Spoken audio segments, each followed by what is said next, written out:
Israel के एशक्लॉन शहर की सड़कें बिल्कुल सन्नाटे से भरी पड़ी हैं। यहाँ पर आपको लोगों का मूवमेंट नहीं दिखाई पड़ेगा।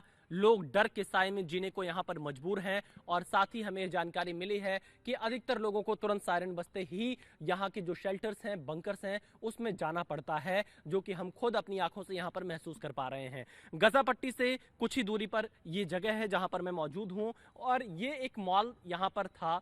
इस मॉल के पास भी कई रॉकेट से हमला हुआ है, जिसके बाद इस मॉल की जो तमाम शीशे थे, जो बिल्डिंग्स के कुछ और हिस्से थे, उनको काफी नुकसान पहुंचा है। कई जगह आगजनी भी हुई थी जब रॉकेट से यहां पर हमला हुआ और साथ ही आप देखिए कि लोग अब अपनी दुकान को उसी हाल में छोड़कर यहां से चले गए हैं, क्योंकि यहां कुछ ही देर में, आप ये कह सकते हैं 15 मिनट में एक बार सायरन बज जा रहा है, रॉकेट से हमला हो जा रहा है। हमने अपनी आंखों के सामने आज सुबह से लेकर शाम तक लगभग आप ये कह सकते हैं कि 7 से 8 बार रॉकेट के हमलों को देखा है, रेड सायरन को बजते हुए सुना है और बंकर्स की तरफ भागकर हमने खुद को सुरक्षित रखने का प्रयास किया है। और ऐसे हालात में इजराइल के लोग कैसे यहां पर रह रहे होंगे, इसका अंदाजा आप लगा सकते हैं। लगातार आसमान से जो धमाकों की आवाज सुनाई दे रही है, फाइटर जेट्स भी कई बार यहां पर उड़ान भर रहे हैं और रॉकेट से भी हमला किया जा रहा है लगातार। हालांकि इजराइल का आयरन डोम उन्हें इंटरसेप्ट करने का पूरा प्रयास करता है, लेकिन इन सब के बीच मैं आपको इस मॉल की तस्वीर दिखा रहा हूं। इस मॉल में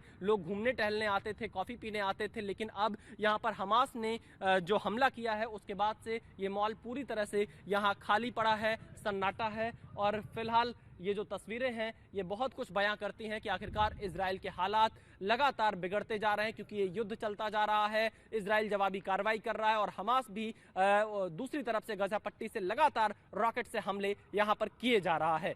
कैमरामैन जयदीप के साथ विशाल पांडे, जी मीडिया, अल कौन, इजराइल।